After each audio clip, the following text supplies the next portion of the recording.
مولاي مسيلمة، يبدو أنه ليس هنا. حسنا، سأنتظره قليلا. جميل هذا الشعر الذي سمعت أحدهم يردده في السوق اليوم. إنه يقول: إن الحياة مزارع، فازرع ما شئت تحصد. ما سمعت بمن مضى: هذا يذم وذاك يحمد. المال إن أصلحته يصلح، وإن أفسدته يفسد. كلام جميل وخيال رائع. أصلحته يصلح، أفسدته يفسد. حجي، مولاي يا رجال، ما هذا الذي تقول يا حجي؟ إنها يا مولاي أبيات من الشعر سمعت أحدهم يرددها في السوق اليوم. ومن يكون هذا الرجل؟ لا أعرفه يا مولاي، فلم يسبق لي أن رأيته من قبل. يبدو يا مولاي أنه غريب عن أرض اليمامة. إنه يقول أبياتا من الشعر ويقول كلاما كثيرا جذب الناس حوله. وقد سمعته يقول أيضا يا مولاي: للمعروف 3 خصال: تعجيله وتيسيره وتستيره. تعجيله وتيسيره وتستيره. فمن أخل بواحدة منها بخس المعروف حقه وسقط عنه الشكر. بخس المعروف حقه وسقط عنه الشكر. وسقط عنه الشكر. كلام جميل، ولكن دعنا من هذا الحديث، فلدينا ما هو أهم. وما هو هذا الأهم يا مولاي؟ ولكن خبرني يا حجير، أين كنت؟ فإني لم أرك منذ أيام. كنت في سفر يا مولاي. سفر؟ أي سفر؟ كنت في قريتي. وما الذي دعاك للذهاب إلى قريتك؟ يا مولاي لقد ذهبت لأخطب ابنة عمي طرفة. ماذا؟ طرفة. طرفة؟ طرفة. اسمها طرفة؟ أجل يا مولاي، اسمها طرفة، وهي طرفة يا مولاي، طرفة من طرف الزمان. اسم جميل أليس كذلك؟ نعم طرفة. جميل، ولكن حجير من الذي أذن لك بهذا السفر؟ مولاي مسيلمة. وما شأن مولاك مسيلمة بهذا؟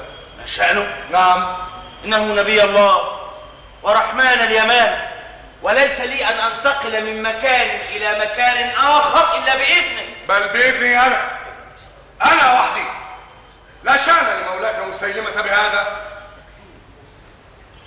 يكفيه الأمور الدينية، يكفيه ما يعانيه من تلقي الوحي وتنفيذ ما يوحى به إليه. أما عدا ذلك من أمور فإنها من اختصاصي أنا وحدي. أفهمت؟ فهمت يا مولاي. ماذا فهمت؟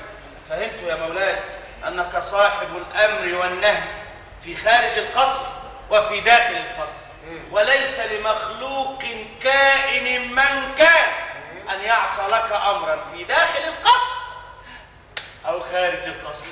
تماما تماما.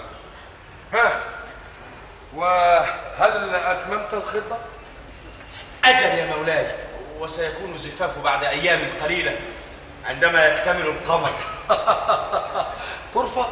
طرفة، اسمها طرفة، وهي طرفة يا مولاي. ولكن حجير، حدثني عن عروسك هذه.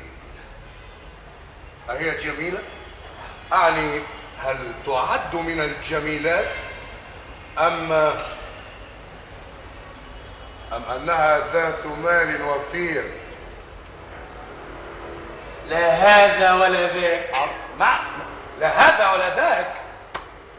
أعني يا مولاي ليس لديها مال وفير، وهي لا تعد من الجميلات. لماذا تريد الزواج بها؟ إنها طرفة يا مولاي، طرفة، وهي طرفة من طرف الزمان، ثم إنها ابنة عمي وأنا أحبها يا مولاي. إنها طرفة. طرفة فقط لأنها طرفة. طرفة يا مولاي. أنا مسرور منك يا حجير. حجير، نعم. خذ هذا هدية خطبتك. كله لي يا مولاي. نعم. طرفة. إنها طرفة منك يا مولاي. أشكرك يا مولاي على هذه الطرفة. لا مجال للشكر الآن، فلدينا أمور عاجلة هامة. مرني يا مولاي بما تشاء. اعلم أولا أن اليوم يعتبر من أهم الأيام وأكثرها خطرا في حياة مولانا مسيلمة، وأنا على استعداد يا مولاي أن أفديه بروحي وبدمي. لا لا لا لا يا حجير، فإن الأمر لا يحتاج إلى بذل الروح والدم. فإلى أي شيء يحتاج يا مولاي؟ يحتاج إلى شيء من التفاني والإخلاص في نشرة دعوة مولانا مسيلمة. فما رأيك يا مولاي؟ ما رأيك أنت؟ لا ما رأيك أنت؟ حجير ما رأيك أنت؟ رأيي أنا يا مولاي؟ نعم. أفضل أن تقول رأيك أنت يا مولاي. أرى، ولكني أريد أن أسمع رأيك أولا. رأيي أنا؟ نعم. أم رأيك أنت؟ رأيك أنت. رأيي أنا. أتريد رأيي يا مولاي؟ حجير. سأقول رأيي يا مولاي. رأيي يا مولاي أن خير وسيلة لنشر دعوة مولانا مسيلمة هي أن يخرج للناس ويجتمع بهم في المحافل والمنتديات ويحدثهم عن رسالته ويدعوهم إلى الإيمان به. وهل تعتقد أنهم سيستجيبون لدعوته؟ أتريد رأيي يا مولاي؟ نعم. رأيي يا مولاي. نعم أريد رأيك. بلا ريب يا مولاي سيؤمنون به. يكفي يا مولاي لكي يؤمنوا به أن يتلو عليهم بعضا من الأحاديث وبعضا من الآيات البينات التي نزلت عليه أخيرا. لا لا لا لا, لا يا حجير، لا. فلا أريد أن يذهب للناس ويعرض نفسه عليهم. لا لا، فربما يتطاولون عليه أو يحرجونه بأسئلتهم السخيفة. فماذا ترى إذا يا مولاي؟ أرى أن نجمع إليه الناس اليوم هنا. اليوم هنا؟ أجل، هنا اليوم نجمعه في حديقة القصر، حيث يطل عليهم مولانا مسيلمة من هذه الشرفة، ويخطب فيهم ويحدثهم بما يشاء من أحاديث ويلقي عليهم بما يشاء من آيات. كما تشاء يا مولاي، ولكن كيف السبيل إلى جمع هؤلاء الناس يا مولاي هنا اليوم؟ بأن تطوف الآن بنفسك بأرجاء المدينة، تنادي في الناس وتدعوهم للحضور ليسمعوا آخر ما أوحي على نبينا رحمن اليمامة. أليس من الأفضل يا مولاي أن نرجع هذا إلى الغد حتى نستطيع أن نجمع أكبر عدد من الناس؟ لا لا، لابد أن يتم الاجتماع اليوم. كما تشاء يا مولاي. إذا هيا، إذا أسرع. شكرا. طرفة منك يا مولاي. نعم. شكرا يا مولاي. هيا أسرع. ولكن حجير مهلا مهلا مهلا. نعم يا مولاي. ولقد نسينا شيئا هاما. وما هو هذا الشيء يا مولاي؟ إنك ستطوف بأرجاء اليمامة. أجل. وستدعو الناس ليسمعوا آخر ما أنزل على نبينا من آيات بينات. أجل. وبعد. أجل. وبعد. أجل. وبعد أجل. بعد أجل. نعم. أجل. وبعد أجل. بعد أجل. نعم. سيلقي نبينا عليهم آخر ما أنزل عليه من آيات بينات. أجل. عظيم. ولكن هل تعتقد أن الناس سيتقبلون هذه الآيات البينات بصدر رحب ويؤمنون بها؟ ولم لا يا مولاي؟ أرجو أن نتخذ الحيطة لضمان نجاح هذا المؤتمر. وكيف السبيل إلى ذلك يا مولاي؟ لابد أن يكون هناك قائد يقود الناس في الهتاف والاستحسان وإظهار المشاعر الطيبة. أفهمت؟ فهمت يا مولاي وأنا أهل لذلك. أعلم ذلك يا حجير، أعلم ذلك، ولكني أرى أن يكون هناك بعض من أصدقائك وإخوانك المؤمنين المخلصين ليشتركوا معك بقلوبهم ومشاعرهم في نشر دعوة مولانا والتفاني في الإيمان بمولانا مسيلمة. اطمئن يا مولاي. أريد أن يكون هذا الاجتماع شعلة من الحماس، أفهمت؟ اعتمد علي في ذلك يا مولاي. سأجمع لك أكبر عدد من الناس، وسترى بنفسك يا مولاي كيف سيكون هذا الاجتماع مثمرا وناجحا.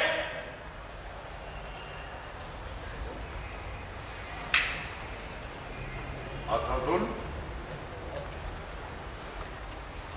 بل أؤكد لك يا مولاي. حجير،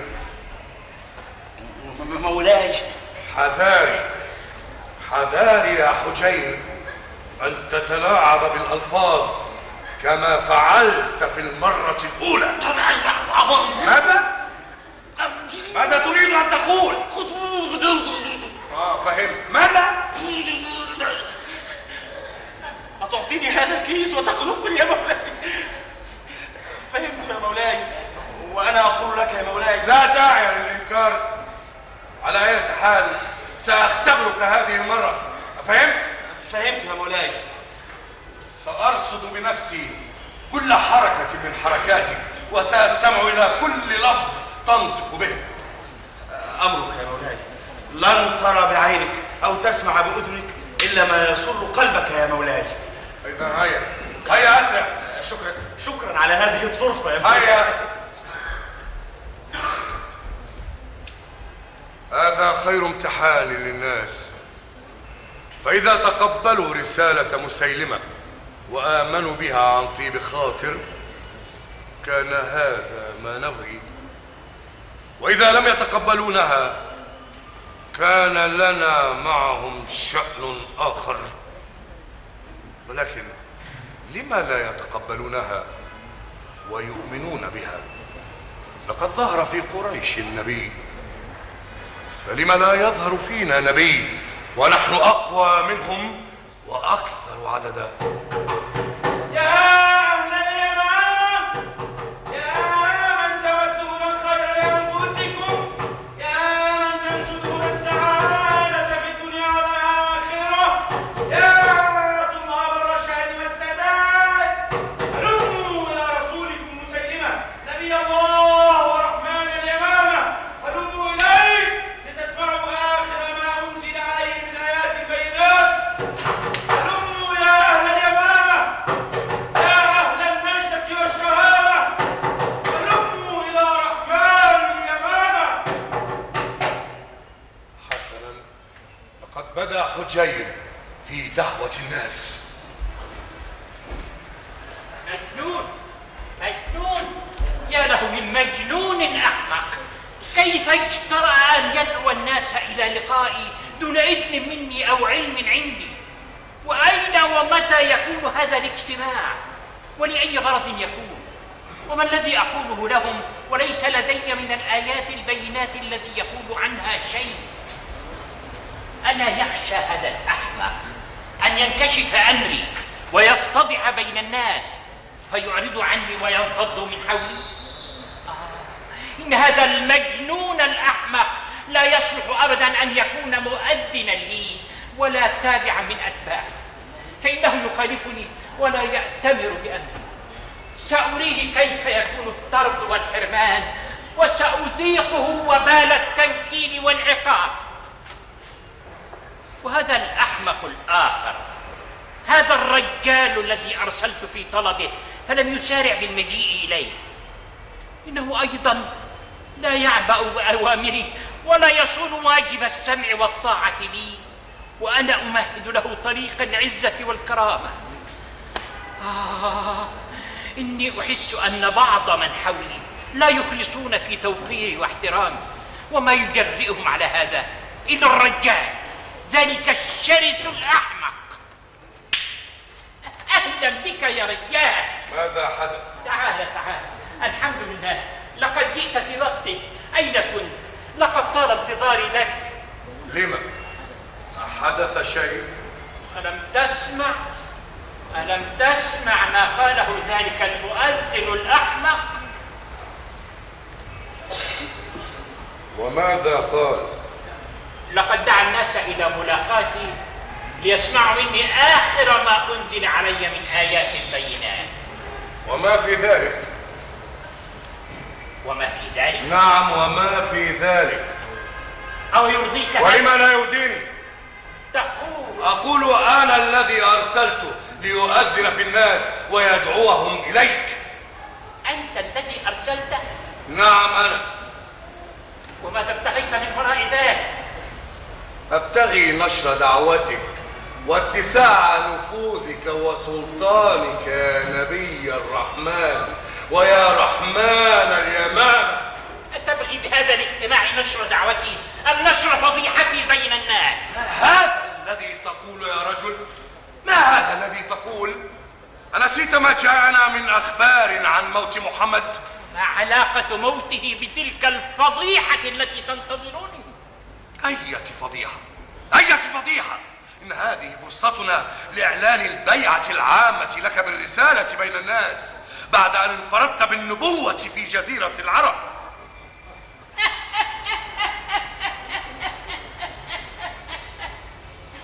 يا لك من عبقري!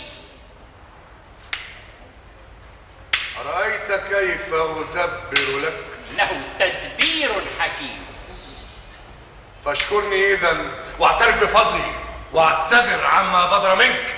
إنك أهل للشكر والزيادة، ولكني أعتب عليك لأنك تعجلت قليلا.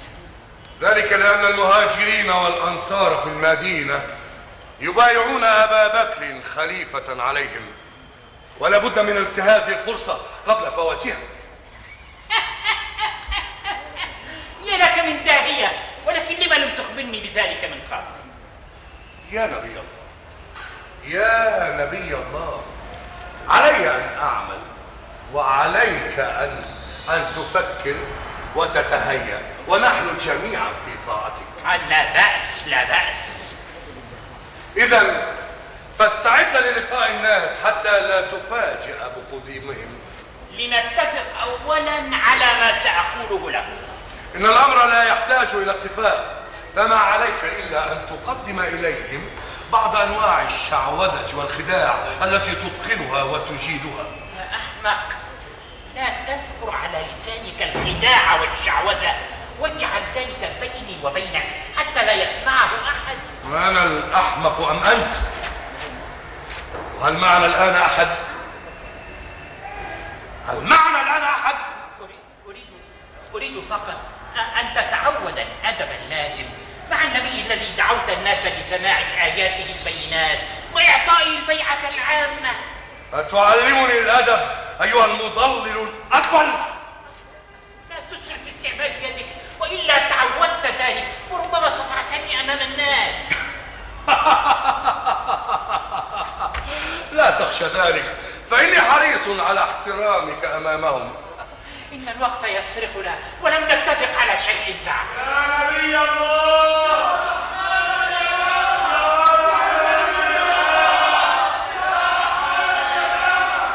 سمعت إنهم قادمون. نعم نعم. ماذا نصنع؟ لا شيء لا شيء. اهدأ يا مسيلمة. مولاي تعال هنا أيها المجنون الأحمق، لابد من تأديبك. كيف أقدمت على ما صنعت؟ أنا الذي كلفته يا نبي الله. أنت؟ نعم. نعم لقد نسيت. خبرني يا حجاج، ماذا فعلت؟ يا مولاي، لقد جمعت لك جمعا كبيرا من الناس، وهم الآن ورائي في مواكب متصلة وجموع حاشدة يهتفون باسمك ويقولون إن اليمامة قد عز مجدها بأن اختار الله منها رسولا كما اختار من قريش رسولا. كفى لقد اقتربوا، وعليك الآن أن تذهب وتندس في وسطهم وتقوم بواجبك الذي تعرفه جيدا. أفهمت؟ فهمت يا مولاي. هيا فهمت يا مولاي الرجاء. فهمت. أسرع. لا أدري ماذا أقول له. اذهب الآن وتهيأ لاستقبالهم. هيا أسرع. أتهيأ لاستقبالهم؟ نعم تهيأ لاستقبالهم. لماذا تقف؟ هيا أسرع.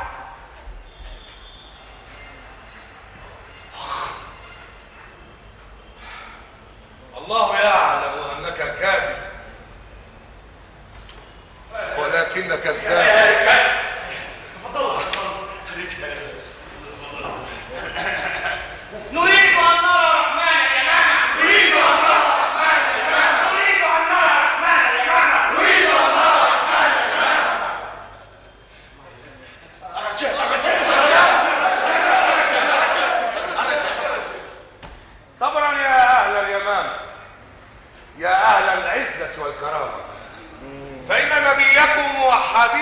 مسيلمة في الطريق إليكم ليلقي على مسامعكم آخر أنباء الوحي مما يشرح صدوركم ويثبت عزائمكم. نريد أن نرى الرحمن اليمامة. نريد أن نرى الرحمن اليمامة. نريد أن نرى الرحمن اليمامة. نريد أن نرى الرحمن اليمامة. نريد أن نرى الرحمن اليمامة. خذ هذا معك. نعم.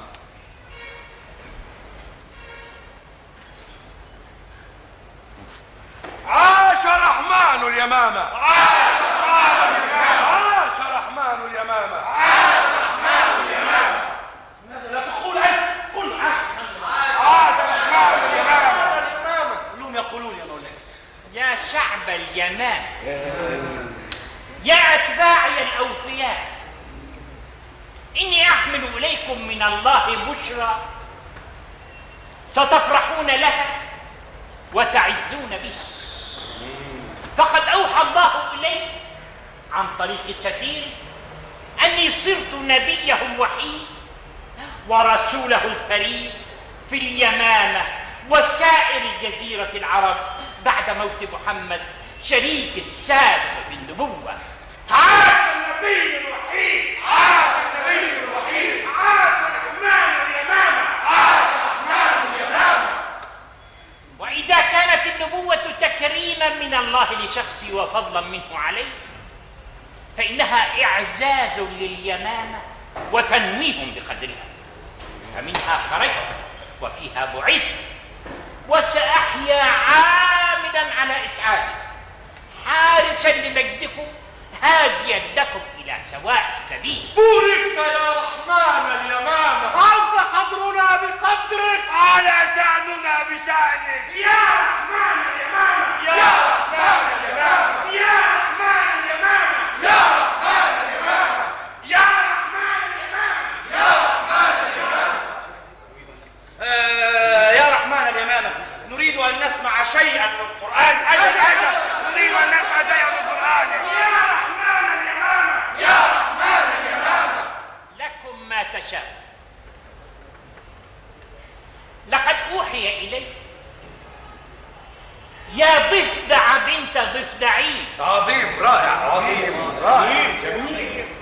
نقي ما تنقين، جميل، وسحي فخير ما تسحين. فسمعتم؟ سحري، سحري خير. يا رحمن اليمامة. يا رحمن اليمامة. أعلاك في الماء وأسفلك في الطين، لا الماء تكدرين ولا الشارب تمنعين. يا ضفدع بنت ضفدعين، نقي ما تنقين. أنعم بقرآنك وأكرم بإيمانك. ما سمعنا بقرآن مثل هذا. طبعا لأنه أوحي إلى رحمن اليمامة. يا رحمن اليمامة. يا رحمن اليمامة. زدنا من قرآنك يا نبينا، زدنا. نريد أن نسمع آخر ما أنزل عليك من آيات. أجل نريد أن نسمع آخر ما أوحي إليك. يا رحمن اليمامة. يا رحمن اليمامة. لا بأس.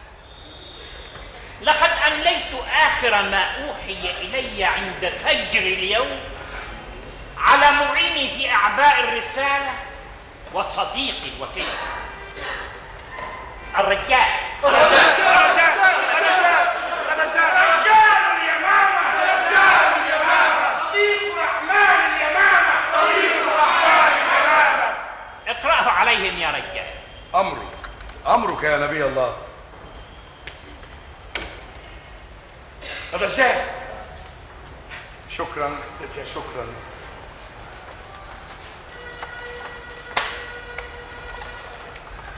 من رب مسيلمة إلى نبيه ورسوله مسيلمة بن حبيب رحمن اليمامة، وإلى قومه وأتباعه في سائر الجزيرة. اذكروا الله ربكم الذي من عليكم فجعل لكم كباشا ونعاجا. جميل. عظيم. وفضة وزجاجة. حسن. رائع. وذهبا وديباجا وشمسا منيرة وقمرا وهاجا وأخرج لكم من الأرض رمانا وعنبا وريحانا وحنطة وزوانا وأرسل إليكم مسيلمة رحمن اليمامة.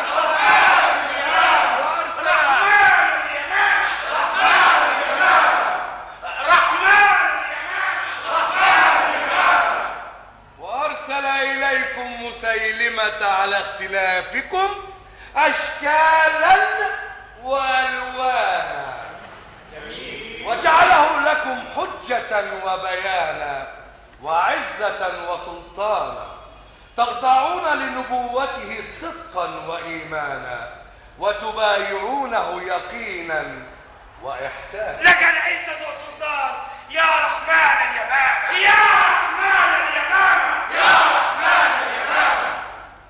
وإنه لمناسبة تكريم الله لي بتعميم رسالته على يدي، فإنه قد تفضل علي بمكرمة تشمل أتباعي جميعا، وهي أن الله قد أعفاكم مما كان مفروضا عليكم من الزكاة والضرائب التي كان يجبيها منكم ومن غيركم شريك السادة. عاش رحمن اليمامة. عاش رحمن اليمامة. رحمن اليمامة. رحمن اليمامة.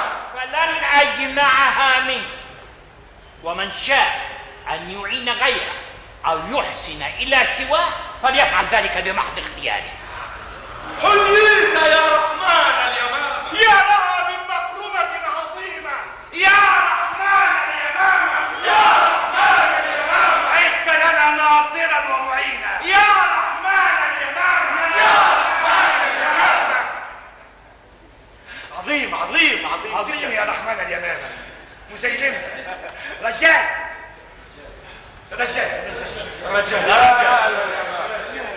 يا أهل اليمامة، عاش رحمن اليمامة. عاش رحمن اليمامة.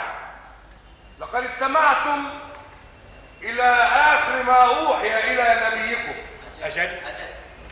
وتلقيتم على يديه ما أكرمكم به ربكم، وإني لأجدد مبايعتي له وأؤكد إيماني به، وأطلب منكم أن نبايعه جميعا نبيا علينا ورسولا من الله إلينا، فقولوا معي: نبايعك يا رحمن اليمامة. نبايعك يا رحمن اليمامة. يا رحمن اليمامة. يا رحمن اليمامة.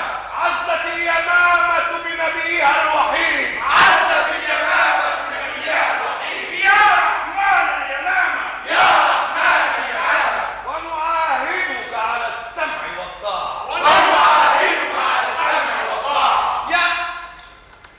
حياكم ربكم يا أتباعي الأوفياء، وعلت بجهادكم وجهودكم كلمته ودعوته، وإني سأعمل دائما لخيركم ومجدكم، وإلى لقاء قريب. عاش رحمن اليمامة. عاش رحمن اليمامة. عاش رحمن اليمامة. عاش رحمن اليمامة. عاش رحمن اليمامة.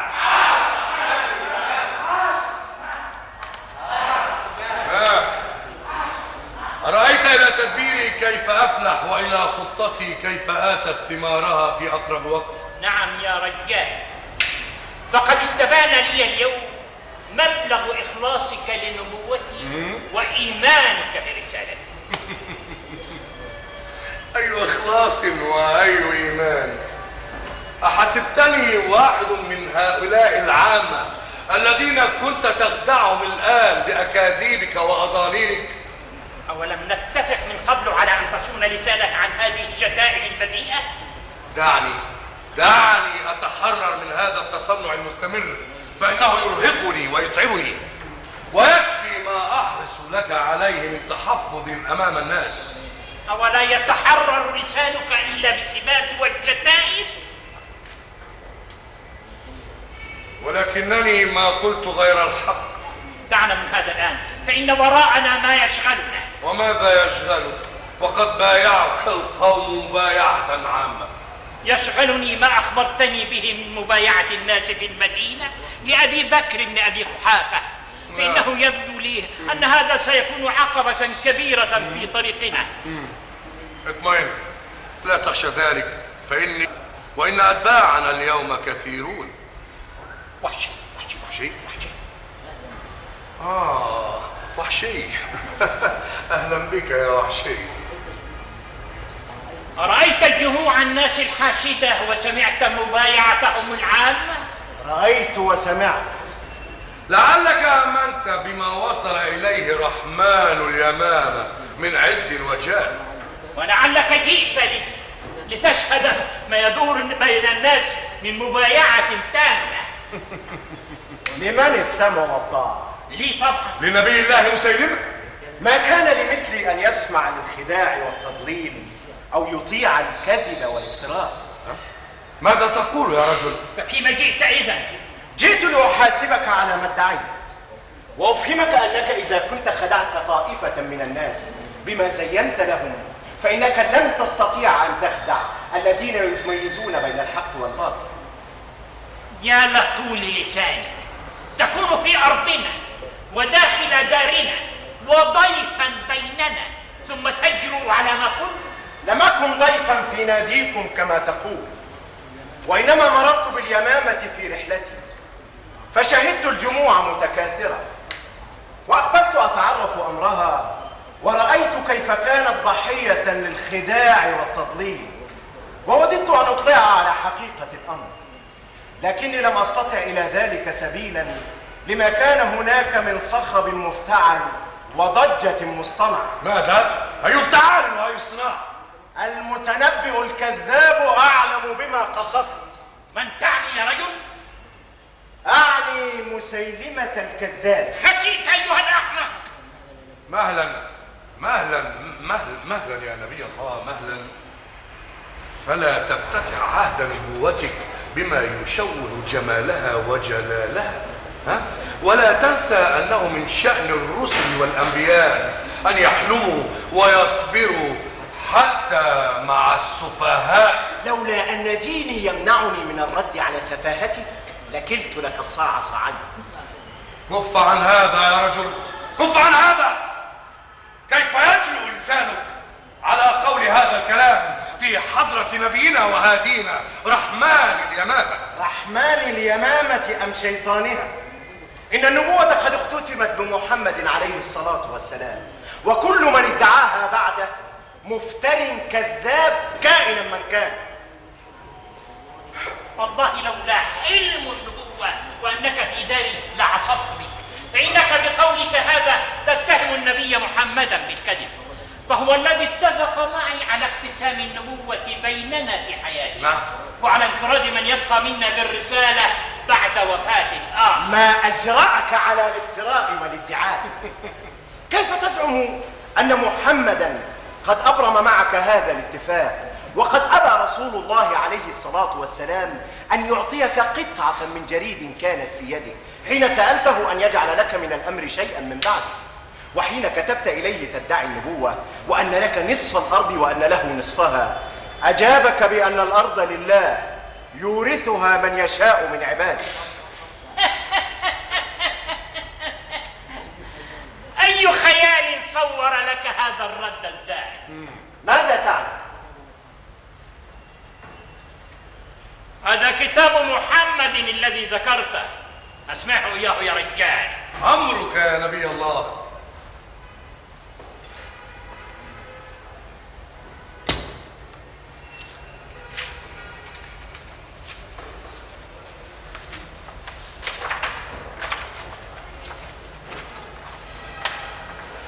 من محمد رسول الله إلى مسيلمة رسول الله. هذا كذب.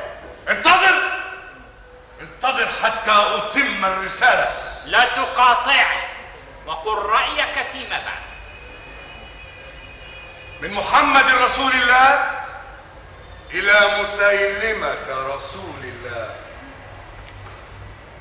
أما بعد فقد جاءني كتابك وعلمت ما فيه، وإني مجيبك إلى طلبك، فاعلم أنك شريكي في النبوة وخليفتي في الرسالة من بعدي، ولك نصف الأرض في حياتي ولي نصفها، وهي خالصة لك بعد مماتي، فاهنأ بذلك واسعد وكن من الشاكرين.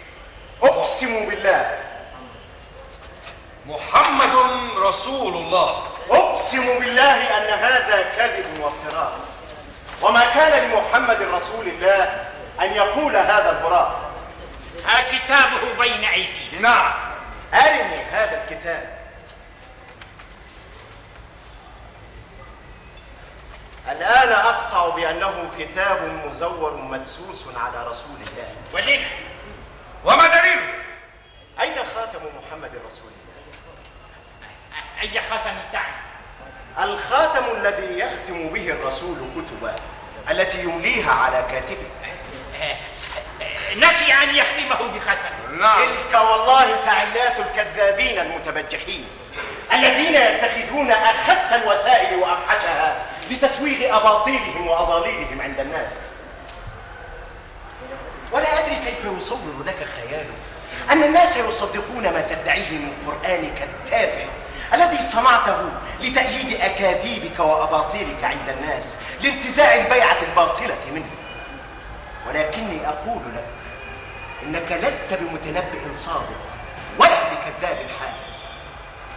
مسيلمة، إني أحذرك، إن لم ترجع عما أنت فيه فإن لي حسابا معك.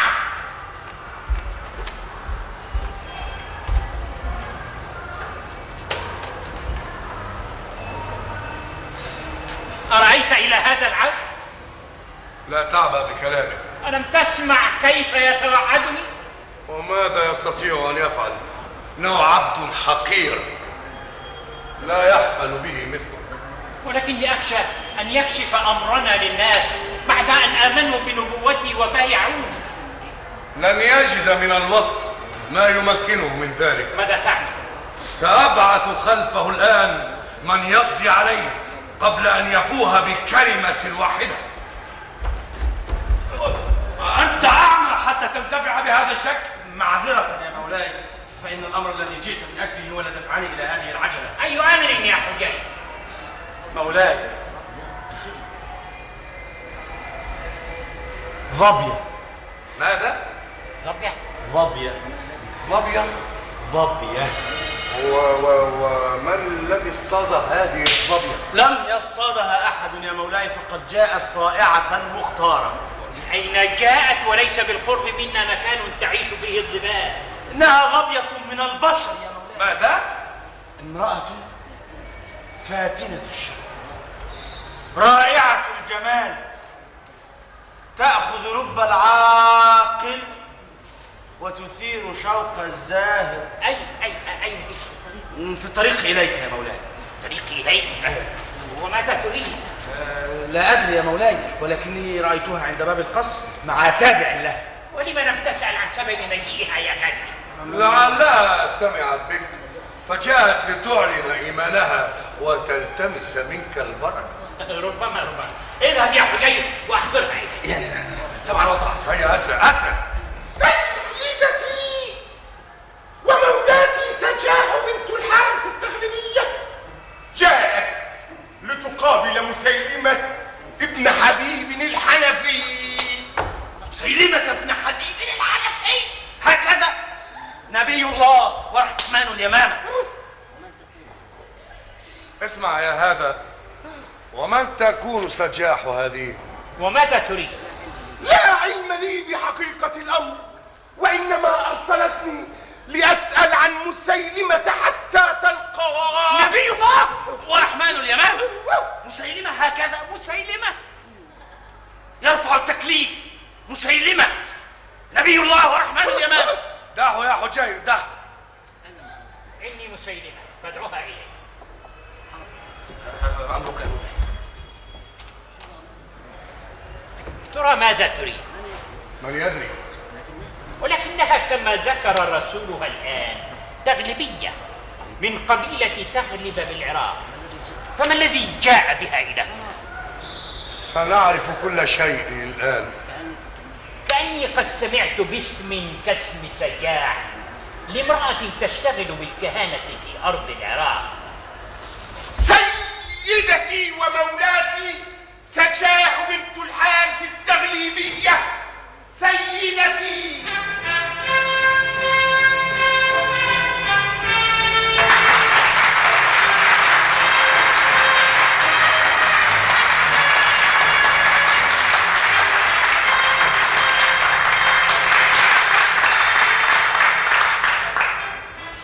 مرحبا بك. أهلا بك في دارنا، قدمت خير مقدم. سيدنا ومولانا نبي الله وناشر دعوته ورسوله الأوحد مسيلمة بن حبيب رحمن اليمامة. مرحبا بك. تفضلي تفضلي.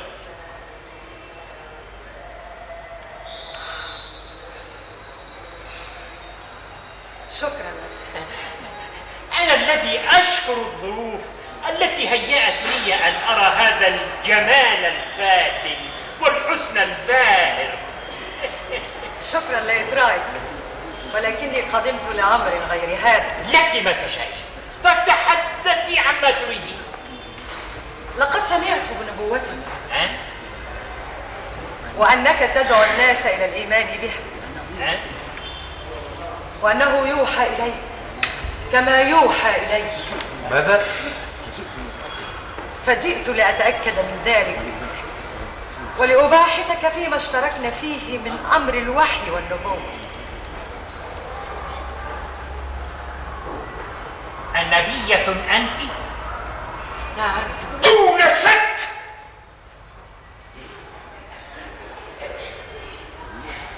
ويوحى إليك؟ نعم. بلا ريب.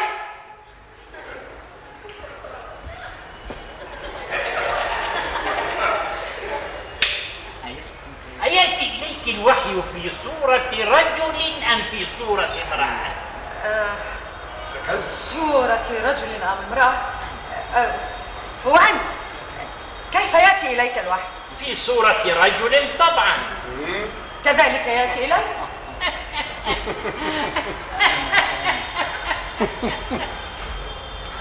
أفما كان الأجدر أن يأتي إليك في صورة امرأة؟ ماذا تعرف؟ إنما أردت أن أتساءل عن مدى صلاحية النساء للنبوة وتلقي الوحي. أتشك فيما ذكرته لك؟ استمعي إليه. إنما تذكرينه من أمر الوحي والنبوة بالنسبة إليك يتعارض مع ما أوحي إلي من أني نبي الله الوحي. لكنني يوحى إلي كما يوحى إليك.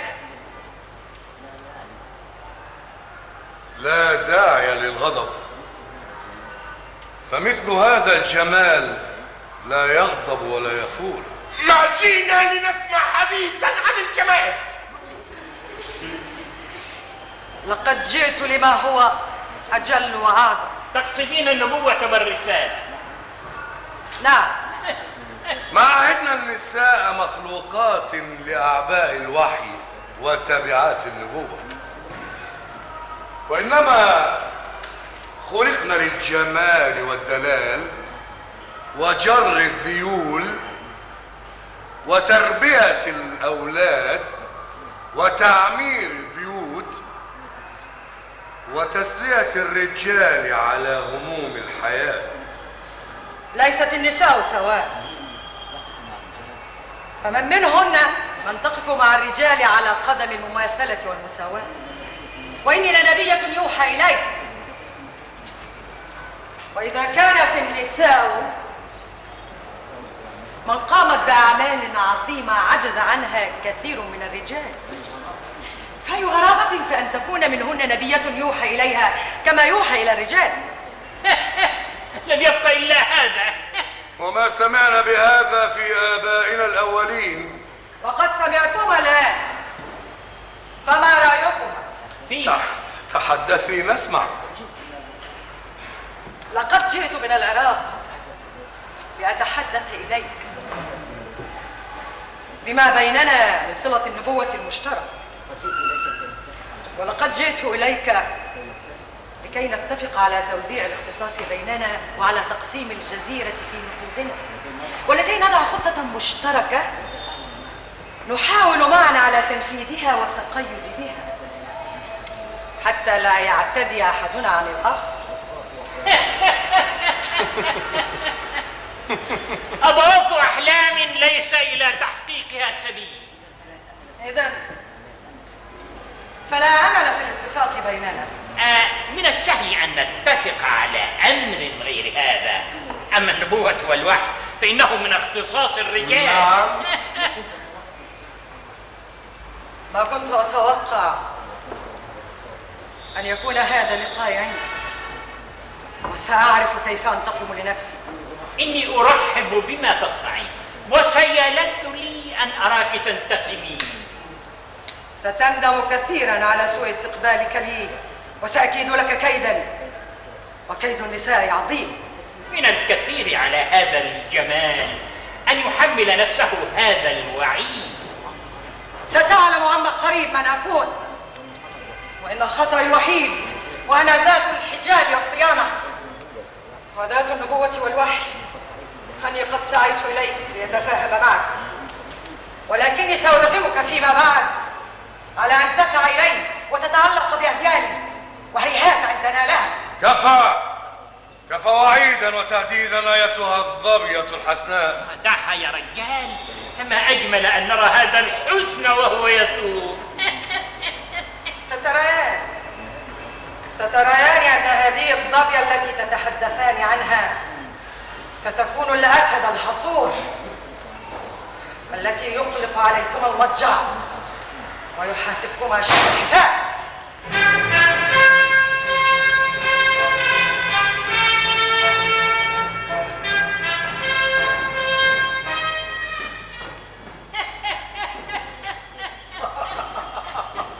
النبية. يا لسخرية الأيام، لم يبق إلا النساء لتتطاول بادعاء المشاركة لأنبياء الله في الوحي والنبوة.